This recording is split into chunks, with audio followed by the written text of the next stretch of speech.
Lucky Land Slots, you can get lucky just about anywhere. Dearly beloved, we are gathered here today to... Has anyone seen the bride and groom? Sorry, we're here. We were getting lucky in the limo and we lost track of time. No, Lucky Land Casino, with cash prizes that add up quicker than a guest registry. In that case, I pronounce you lucky. Play for free at LuckyLandSlots.com. Daily bonuses are waiting. No purchase necessary. Void where prohibited by law. 18 plus. Terms and conditions apply. See website for details. Oh man, what a day. A day that is so tiresome that you just can't wait for it to become night. And the truth is, it is night right now. And while I'm on the subject, I am totally just happy to do another episode. And before we get into it, if you do like the show and you want to drop some voicemails or some answering of any kind, or, just totally bug me, you can go ahead and check it out on the J360 Radio Hotline, 240-903-1634. Yes, I remember the hotline number this time. But before I get carried away into something else, let's go ahead and take it from the top. Welcome to the J-Man Show here on J360 Radio.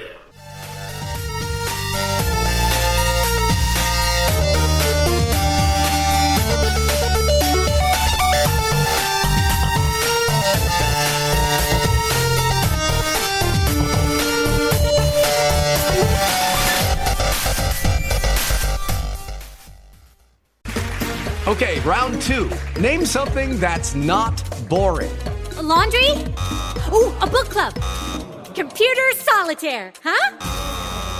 Ah, oh, sorry, we were looking for Chumba Casino. That's right, ChumbaCasino.com has over 100 casino-style games. Join today and play for free for your chance to redeem some serious prizes. ChumbaCasino.com. No purchase necessary. Void where prohibited by law. 18 plus. Terms and conditions apply. See website for details. All right, ladies and gentlemen, I don't know if you heard the theme song or not. Matter of fact, there's probably a Ghost in the Machine going on right now because it's just one of them kind of moments. But welcome to the J-Man Show for episode 72. I'm your host, Jay, of course, and it's good to be back for another week. I managed to have a whole lot of things go on in this 1 week, and it's only Wednesday, right? So it's like, of course it's Wednesday, it's the show, right? So at the same time, it's just been a lot of things. I mean, well, with education and, the day job and day by day, just a lot of strange things have happened. But I'm glad that we are finally on that cusp from where September becomes October. We won't have to worry about this month anymore because now it's all about fall, food, fun, football, and of course, gutting a few pumpkins here and there just to make a point. But I have something special for you all because as I was rummaging through my notes as I created this show and the Cyclone and all sorts of other things in J360 Productions, I realized I had a festival of events for you all. And this time, we're going to take it from the top. Matter of fact, I had an idea one time. It was like a J360 wide event. Not just this show, but it included every single one of them. And it was called the J360 Monster Fest. So, just to get back in the swing of things, let's say that I can go ahead and do that idea now, but on a smaller scale, like for the J-Man Show, you know what I'm saying? And the truth is, it could work for you all. It's something that I always wanted to do, and it's something new for those of you that are looking for that. So, what we're going to do is, we're going to talk about all sorts of wild stuff from folklore, horror, and everything else that exists in our culture. From the start of this week till the first week of November, huh? And that sounds like a pretty big plan. And in the middle of it, I can also redeem some horror films, and I can also talk with those of you on that level about certain monsters that exist in real life as well as fictional, certain urban legends that you wonder if they're plausible or not, because they do shape our culture, no matter what you think of it, because every place has a story.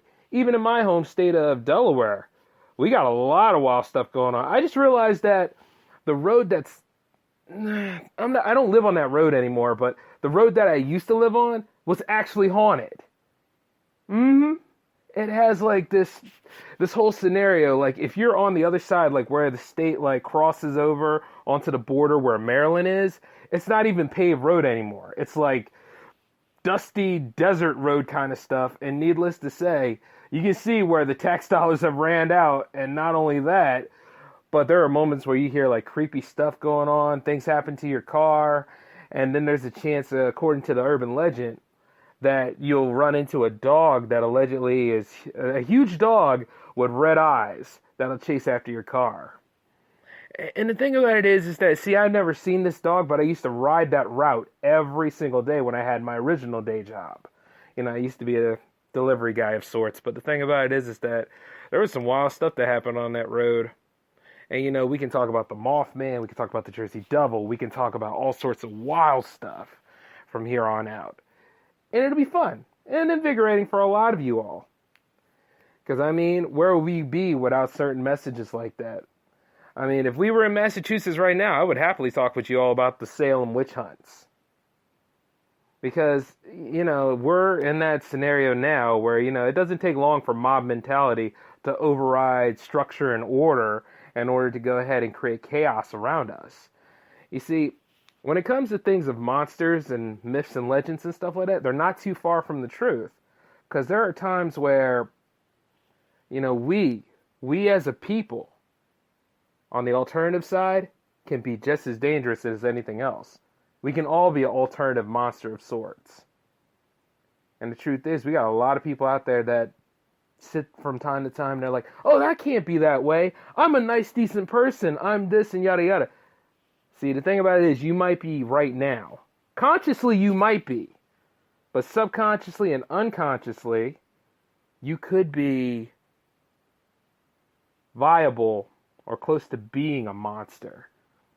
Because we all have that percentage of doing good things and evil things. And then there are times where we just trip the wire. Like anything can happen to us. Like they say that life is what? 90% of what happens to you? Or no. It's 10% of what happens to you and how you react to it. Is that what it is? Usually how the saying goes? Well, there are times where things are just really unreasonable in real life. And sometimes you don't know how to handle it, and rationality just flies out the window. Like, a good example of this would be from a Twilight Zone episode called The Monsters Are Due on Maple Street. Now, you're thinking that, by hearing that monsters are coming to Maple Street, and they're going to go ahead and wreck the town and paint it red or demolish it or whatever. Far from the truth. Close, but far from the truth. It's a well-known episode about how far we go when we lose certain things. You see, the monsters that caused a lot of trouble were the mob mentality type. Because whereas one area of the town would have electricity, the other area wouldn't. Whereas another area had strange happenings going on, another wouldn't. And then the vices of the people that lived there, they started going crazy because they didn't have an explanation for things. And they wanted to go ahead and just trample over anybody they could just to see who is causing what. And the thing about mob mentality is a lot of us are just as guilty at that point as the ones that were trying to crucifix from time to time. Like right now with all that stuff going on in Washington, D.C. Now, I know some of y'all will be like, oh, you're trying to segue this into a Trump thing, right? Well, to a point. To a point on that it is happening in front of us right now. All these accusations coming up out of nowhere. The man that is proposed to be the next Supreme Court Justice, he has 3 of them right now. I didn't expect him to get 3. I would expect at least 1, because politics is dirty. But that's 3 right now. I can only see the number getting bigger from time to time, and I wonder whether or not if it's a reasonable thing or if it's not a reasonable thing from here to there. And I mean reasonable in terms of like, you know, people that have actually been victimized by this man. Because there are times where the number just increases for a lot of things because people are petty and they want to go ahead and abuse the system from time to time.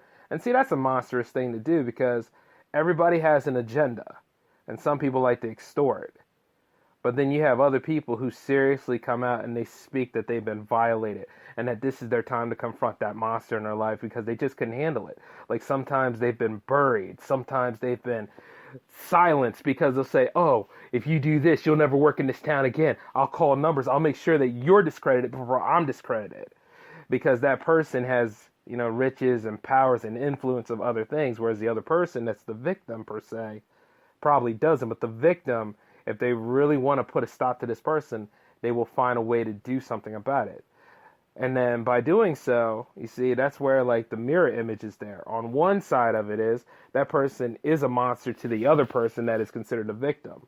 And then when it becomes plausible that that person has an actual case, the one with the most power will go ahead and try to do what they can to silence that person, but in doing so might destroy what makes them credible, so when they go away from time to time, probably ruin their lives.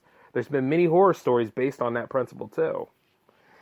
And you see, sometimes we create our own horror stories because we all go through these similar scenarios from time to time. Like, there are times where things are unjust. Sometimes things happen to us. Like, if we can't afford to pay a certain bill, like things have been repossessed and we feel indignant about it, so we're going to make our stand against this sort of thing.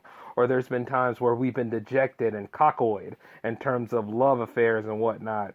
You know, when you're trying to court somebody, but it turns out that that person was married, and then all of a sudden you're just red with venom, and you're just going to go ahead and try to destroy that person's life, so you think that it'll never happen again, but in doing so you become more of a villain because you don't know when to stop. Little things such as horror stories and mythic monsters and urban legends are built around this principle.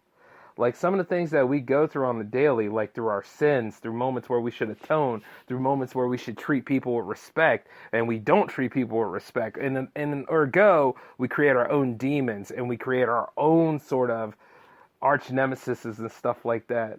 Like, and it seeps into things that shape our culture because it's real true to the fact. Sometimes the worst enemy you got is yourself too. Not just through other people, but through yourself. Because there are times that you might hate yourself one day to the point where it's like, I think I'm going to end it all. And you would think that people could try to help you. But you see, the thing about it is that if you're too far gone and they can't get to you in time, you know, then the whole thing takes its course. Like you committed suicide and stuff like that. Or you go ahead and you try to hurt somebody else because you think life owes you something. Or you're jealous of this person over here. Like, all that stuff runs through deep, and it's in the stories that we read from time to time. Like, you ask the question, like, how far do you go to be inhumane from time to time? Like, if you know you're doing something that is morally wrong, you know what I mean? Like, if you're going ahead and you're cutting corners on something where somebody else is working really hard, or you make somebody go ahead and do an arduous task for you because you just don't want to do it. You see what I'm saying? And that person starts to get indignant, starts to think, why am I always the go-to person? Why am I always the person that's dealing with this kind of stuff? And then at the same time, knowing that they have nothing to lose because they're not getting a raise for a certain job or whatever, they're going to come back and they're going to look at you and they're going to be like, oh, it's war now. See what I'm saying? And the thing about it is, it's like, some of y'all are saying, Jay, you're talking revenge. Well, yeah, a lot of great stories are based off of revenge. And then a lot of stories are based off of just wanting to be loved and being dejected. So you see like the vengeful moments that come from that. A good example would be the original Frankenstein story. Because, you know, all that monster wanted to be was loved. But he was dejected by a man with a God complex who just didn't love him because of the deformities and the way he was. He wasn't perfect to his original scheme. And since he wasn't perfect to his original scheme, rejected the man. The man wandered there. He was very intelligent. And he was just trying to make his way through the world, but his master that he cared and loved for so much forsaken him.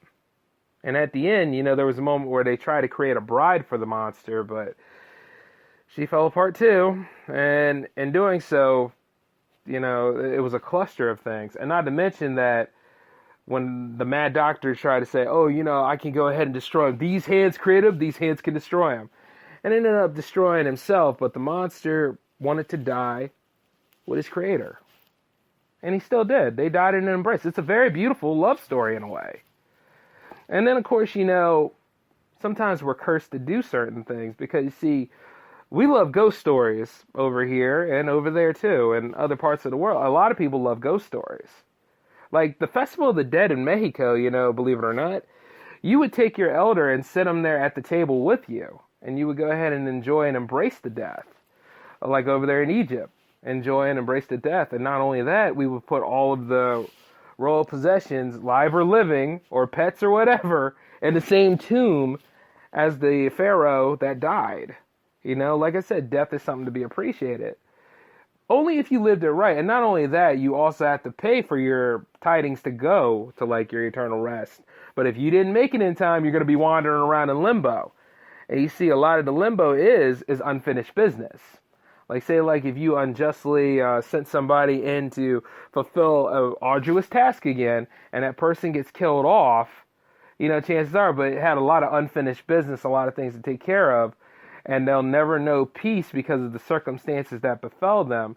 And you were the last person to see that person alive, or if you're the one that caused that death, chances are things are not going right for you, so you think you're being cursed in some way, and you kind of are. Because that person will not rest until they got all of their tidings and their vengeance on your ass done. And I just find that to be a very beautiful way of doing things, because it just goes to show that, you know, you might think you're a good person, but the actions that you do have a cost to them. And chances are, if you're not willing to pay in full, they're going to find a way to gouge it out of you. Especially the undead. Like, we all talk about, like, the undead like they're villains in certain movies. And I guess because from time to time, they're not exactly easy on the eyes. And we're not comfortable with things that are different to our perspective. You know what I'm saying? Like, you could look at Quasimodo and say the same thing. And Quasimodo never asked to be deformed. It just happened to him, right? So, you know, and all he wanted to be was loved in the end. And then eventually he did get it, but it cost him something. It cost him losing that crazy caretaker of his life, you know, Frollo, because Frollo was a sinful man. He just couldn't handle it. But the thing about it is that when he got, you know, and he tried to go ahead and sacrifice Esmeralda simply because he had a stiffy, he went back. Quasimodo said, "No, I'm saving this woman." And he went down there and got her, brought her into church, said sanctuary. But unfortunately, it couldn't hold out because, you know, the smoke did get into Esmeralda and she was going to die anyway. And, you know, after the final confrontation between Frollo and Quasimodo just held her and they died in an embrace. It's beautiful. Like, if you can look at different horror stories from certain scenarios, you can see that some of them are inverse love stories. Like, some monsters are not asking to be monsters. Some monsters are made because fate made them that way, or because certain people have dejected them for various flaws that they can't even atone for in themselves. Like, I mean, even the most beautiful face of the most beautiful person you could think of, that you might think you have a shot with, could be the most corrupt, psychotic thing walking on two legs. Simply because, you know, they think their S don't stink. Yeah. Keep in mind, you know, I've kind of changed since I did the last 40 episodes of this of this series. Though, as I'm clean, I'm still filthy. But the truth is that, you know, it don't take much. Like, when you have vices, I mean, we all do.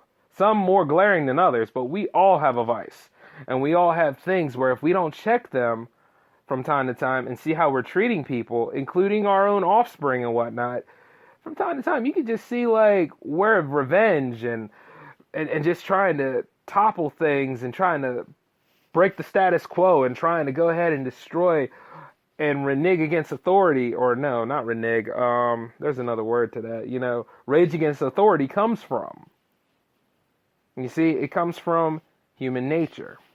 It comes from the vices that are in us. It comes from the negative qualities that outweigh the positive qualities. If you know you haven't done right by this person, there are ways that revenge comes to you. And I'm sure you'll probably say, well, that'll never happen to me, yada, yada, yada, yada, yada. Every scenario is different. It could be because somebody got paid more than you did, or, you know, somebody has the corner office that you know you're qualified for, but at the same time they didn't give you a look or a passing eye and stuff like that. There is sometimes little to no reason for the indignation that causes people to become monstrous in their attitudes. It's just a damn shame that it happens to anybody anyway. And going back to Trump, you see, the way you look at Trump is this.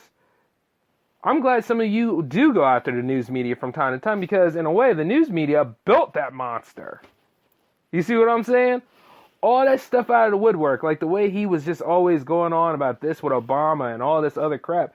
They could have ignored it. They could have said, you know what, that's just him and his senile old ways. Just don't even worry about it. It's not news.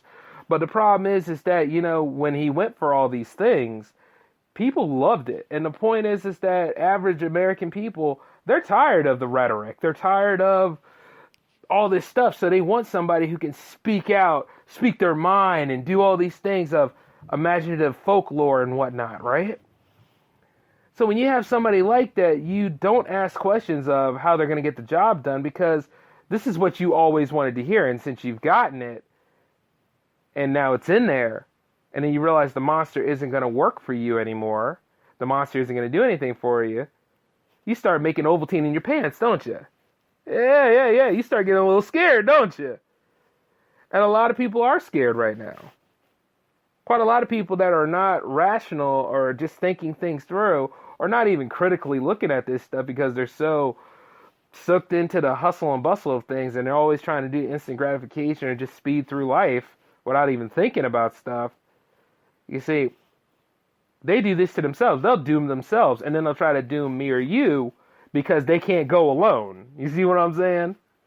And it's really screwed up the way it is, because now that you got this man in office, any sort of machination that he does, you're going to have to take some sort of responsibility for it, because you fed into that monster.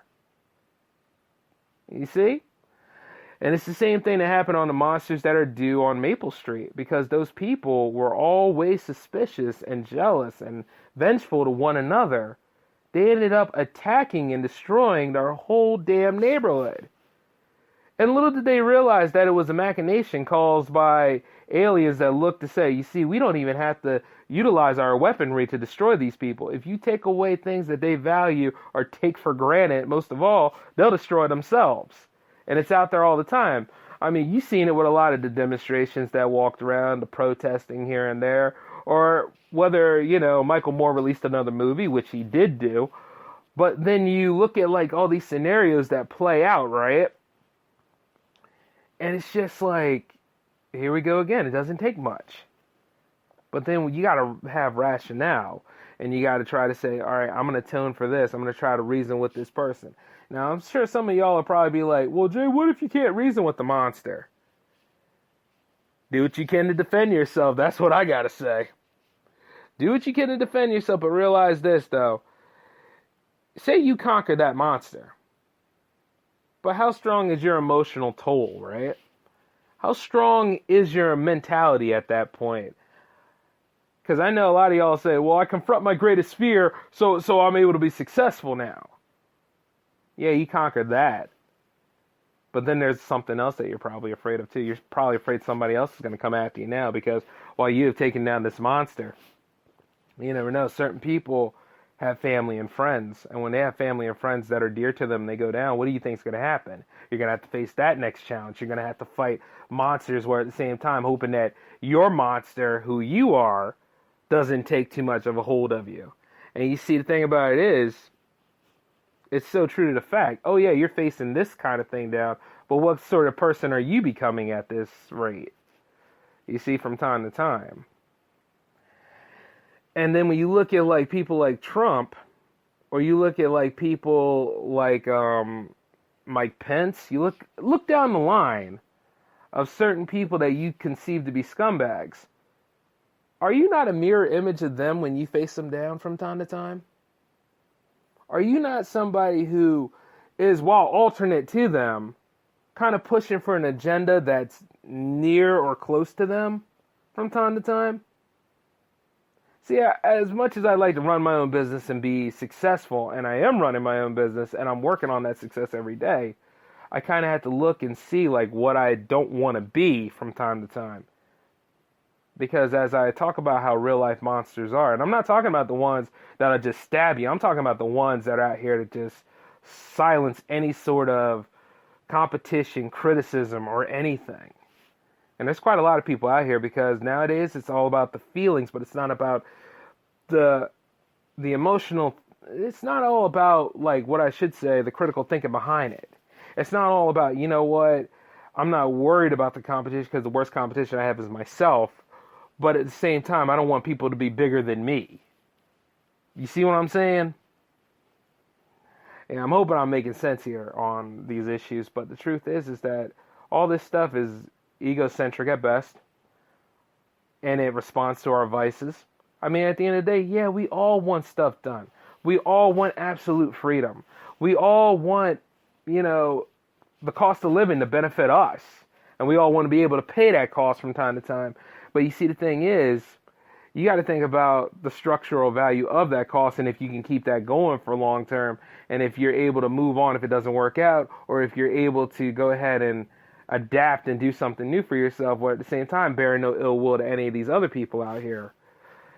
Because if you can do all that stuff, then, you know, you're reasonably sound and assertive. But a lot of us, whereas we're good in one way, we're completely horrible in another way. And that's where a lot of our horror and stuff like that comes from. And then you got some people who are just victim of circumstances where, you know, life just doesn't work out for them like you would hope it does. And I mean, there was somebody who got killed in Cypress Hill or something like that. Like, see, we got a lot of stuff around here in Delaware. Like, we got Old Maggie's Bridge. We got the Great Cypress Swamp down there in Selbyville. We have Haunted Route 12 that I just told y'all about not too long ago. And then, of course, there's also the Green, where a lot of our law offices are and a lot of gang territory, but we won't get into that part. But there's a lot of creepy stuff that's around here in Delaware. And as I do the Monster Fest here from there, I'll go ahead and drop a line and let you all know about it. But you see, the thing is, like, some of those people are victim of circumstances that the story surrounds. Some of the spirits that occur, some of the things that just happen. There's actually a fire station in Christiana, Delaware, that actually is haunted. Has two ghosts in there. The one ghost that is a protector of the firehouse, and the other ghost that's just a vengeful bastard that's trying to burn it up or some crap. And they said, like, you can feel the struggle when you walk in there. So chances are I might visit some of these places. Boy, I remember when I started doing filmmaking and stuff, I didn't care. I just had my camera and I just went to a lot of these spots. But, you know, some of the spots that I've just mentioned to you, I never went to. But Route 12 has some weird stuff with it. But, you see, the thing is that as I speak about this, it's human nature and the evils of human nature that give us the ability to talk about certain things. Like, you know, at best, Dracula is a love story. Lustful love story, but it's a love story nonetheless. He loved Mina. And, you know, he wanted to have her to himself, unaware that, you know, she was kind of betrothed to somebody else, you know, Harker. But still, it's kind of fun to think about what would happen if, you know, he and Mina got together in the end. And in a way, she did kind of love him back, you know. Like, I look at vampire movies like that from time to time. Like, Vampire in Brooklyn, to be honest with you. Now, I can hear some of y'all groaning and say, Eddie Murphy hasn't made a good movie in a long time. Matter of fact, Beverly Hills Cop 3 ruined his career. Which is debatable, but at the same time, because, I actually kind of admire Beverly Hills Cop 3. But I'll explain that in another episode sometimes. But going back to Vampire in Brooklyn, it was a nice piece that him and Wes Craven were trying to make. And it was good. It was good for, like, the first half of it. And then, like, that last act was crazy. Because, if anything else, Max should have won out and got Angela Bassett in the end. You know what I'm saying? He should have got her in the end. Like, that could have been something new. And it could have been something woefully unexpected. And it's just that some people will sit there from time to time and say, well, you know, it's good to have good triumph over evil. Which is redundant. But which I gotta say is, it's like, no, you're kind of missing the point there, because good doesn't always win. There's moments where evil is beaten, but evil never rests. So you kind of want that stuff to be opened up for the next level or the next chapter, or, you know, just say, like, you know, in the end, world domination has happened. Vampires are running amok now. All sorts of things, because I wanted to see that love story work out. Now, before I get into it, I also want to let you all know that the Twilight films are not going to have inclination in any part of this, so don't ask and don't leave voicemails on it. Because I know as well as you do that those are not love stories at best, and at worst, they're fanfics that shouldn't have been as huge as they are. We're going to talk about the real horror from time to time. And we're going to talk about things that are very, very, very entertaining indeed. Like, you know, when you look at Creature from the Black Lagoon, all he wanted to be was loved to a point. And they did not care for him at all, right? The poor guild man. And then, of course, you have... House on Haunted Hill wasn't a love story, but... there was something there, but it wasn't a love story. Good Vincent Price film, though, but it wasn't a love story. You also have, like I mentioned, The Hunchback of Notre Dame, but also another good look at, like, the mirror images and the masks we wear from time to time is the classic Dr. Jekyll and Mr. Hyde story. And you all know about that because one of your favorite heroes is based off of that, the Incredible Hulk. The monster with us. Like, he is a monster if you think about it. And, of course, you all going to bring up Thanos and say, well, I think Thanos is a real monster now, Jay. That's not important right now. What I'm saying is, if you think about the crux of the character and why he exists, Hulk's not really a superhero any more than he's a force of nature that's just trying to exist around us. And then deep down the inside, all he really wants is acceptance and love at that point because he never got it. Like, if you think about it, Bruce Banner himself has dissociative identity disorder, and it just doesn't work out on the MCU because, well, you know, the Hulk has a lot of other things going on. But if you look at the genesis of that character, you can see, like, what he goes through, what makes him tick from time to time, and how it's like not just one Hulk at best. There's like multiple Hulks existing within Bruce Banner's psyche, and they're all a part of it from here to there. The psychology around it is just amazing. The only thing that I've seen that got dissociative identity disorder right, and the most scary form, would be Typhoid Mary's appearance in Iron Fist Season 2. That was a very accurate portrayal of how somebody can have a split personality. Of course, at the same time, you wonder where these come from, because, see, some people are just so, you know, they're so passive in nature and how they do things, and they try to avoid conflict because conflict doesn't work with them so well. But you see, when that conflict happens, because conflict is a natural part of life, and they don't know how to, you know, cope and work with it, then they start developing personas to help defend against the one person that's attacking them. You know what I mean? Like people who talk to themselves. You think they're crazy, right? Because that's the public opinion of things. Not necessarily. Sometimes when you talk to yourself, unless you answer back, you know, you're clear in your mind of things. You're trying to get a steady focus. Like say, okay, I'm going to do this. I'm going to do that. I'm going to get that. See, that's fine. But if you don't go like this, you know, I'm going to take care of that jerk at Section B today because he all doing stuff. No, you shouldn't do that. That's not right. You can't go ahead and do that right off. Nah, we're going to handle that today. See, things like that. You start talking in plural like we are Venom, which is another monster movie take because he's pretty much Spider-Man's monster. Yeah, think about it. You think about these things from time to time. They all have ground in places because that's just the way it goes. People's minds are built differently, along with the chemical imbalance of things.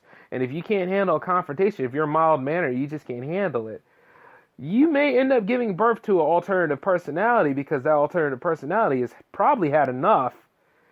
And, you know, if you're real passive-aggressive, who knows how many voices you have at that point. Like, at your core, you might be. But deep down the inside, if something sets off that powder keg that's in you, you might do something that you probably didn't think you were capable of doing in a negative way. And I'm not giving you all a chance to do that kind of stuff. I'm not saying, yeah, you should go take revenge anytime you see. But you got to be assertive of how far the human mind will go.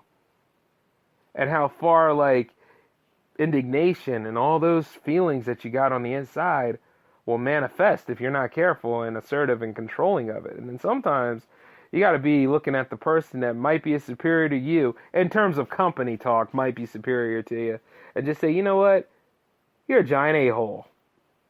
And I'm not taking the scrap anymore. Now, if you ever do that kind of stuff, I want you to know, make sure you have, in terms of my good friend from the, you know, Rantyville podcast, the Ranty Bastard, make sure you have your escape pod ready before you do any of that kind of stuff. Like, there are ways to go ahead and just gain and do what you got to do without being a monster. Like, try to do it that way. Because, you know, it's just, nowadays, they just try to go after everybody, and they just try to start stuff. But that's what happens. Like, you know, different psyches and dissociative identity disorder. A lot of people don't ask to become monsters. It's just when they become victim of circumstances or life is not fair to them, or like when they're trying to date somebody and at the same time see on the other side of the spectrum, like say like you're trying to date somebody and they think, oh, you're not good enough to date them. You know, it hurts. It's not a good feeling at all. Matter of fact, we make light of it through comedy and everything else. And comedy is like the best therapy there, along with among other things. But you look at it from time to time and you say, you know, it's really not cool that this person's going through this. And if somebody can't handle embarrassment and humiliation, you might want to watch your back. Because they're going to find a way to come after you on this level. And it sucks for them. But as soon as they get that revenge on you, they ain't worried about it no more. Or they feel as though they have nothing to lose because ain't nobody going to be there to care for them. Yeah. It's a lot more realer than you think. And it's tragic. And as I said before, you know, tragic monsters, they need the most love. They really do. And the thing about it is that if you see somebody that's completely hardened because that's the way that life made them, you know, like at the same time, a little act of kindness isn't going to hurt you. Because they might need that. They don't need to be mocked and ridiculed all the time. They might need that little act of kindness. That's like, because, you know, like read them. Really get to know what's going on. And then maybe you got an ally there for a little bit. But if you don't and you keep doing the same old thing and then all of a sudden your life becomes a horror movie because, I mean, like the point of where it was Justin Bateman's movie, The GIF, which, by the way, was a good movie. Yeah, I highly recommend those of you out there that love the psychological horror, check into it. Because it will astound you. Because, you know, he was such a nasty jerk. It was like, you know, sure, Gordo had his problems. And, you know, he was kind of a, you know, social recluse or a social nobody or whatever you want to call it. But at the same time, I'd appreciate him a lot more than I would appreciate Bateman's character in that movie because he was just nasty. It was like you couldn't feel for him. Like Joshua Jackson from Shudder. You know, you can't appreciate him either. Like, he was awful for what he did to that poor Japanese woman. Now, granted, you'll probably say that, well, Jay, the Japanese woman stalked him still at the same time. I mean, if that's the case, then you're going to have to find a way to, you know, to convey the point that, hey, it's not going to work out between me and you. We're not going to have this. And then the guy had the nerve to have 2 other people, and it's always usually people in 3 that do this stuff, to try to gain some sort of revenge against her and just besmirch her and kill her off and all that crazy stuff. I don't think they intended to kill her off, but what had happened was, you know, sometimes the best intention you got doesn't go out the way you plan it to. And see, she unfortunately died. But she ended up haunting his behind, making him lose everything, credibility, and left him brain dead inside of a ward for at the end of the movie. And I thought that was just that was just poetic justice. Because even if the girl couldn't really understand what was going on in time to time, the guy could have got up and left. He could have said, you know what? I got to move on from this. I got to get out. I'm out. Peace. And you see, when it comes to stalking and things like that, which is something else we'll look into in another episode, stalking is hard to define from time to time, especially when you got gender barriers and you have just basically he said, she said, or he said, or she said, she said, because, you know, varying stories of varying degrees happen when it comes to this scenario. And it's all walks of life out there. So it's tough, but, you know, if you think that every day of your life is a horror story and you're just being lied about it, you're saying, oh yeah, it's just a little horror story here or there. Oh man, you have not gone through anything yet. Not entirely. Because at best, there are some lessons to learn from those scenarios. You gotta learn it. Otherwise, you know, poetic justice comes. But, you know, I kind of rambled on long enough about this topic. I mean, after all, we're getting closer to 40 minutes. But I just wanted to go ahead and start off the Monster Fest with a good bang by giving you guys the bare bone and the structure about where all this stuff comes from. And you can see that it's very real, and I'm sure a lot of you are going through similar scenarios like this. Now, the resolution of how it all goes down all depends on you. But the thing about it is this. Don't be too surprised if it's something that you've seen before or you kind of have that potential or that tendency to go towards, because we as human beings, we're very flawed and fractured kind of people. So that's just the way it goes down. But that ends episode 72 for you all. And while we're at it, go ahead and get some candy for next week because we're going to look into the stalking side of the Monster Fest. And I'm going to talk about 2 other films that play into this role. And then we're going to go ahead and make the show a lot more creepier as we go. But until then, this is Jay signing off. So I want you all to take it easy. And I'll catch you later.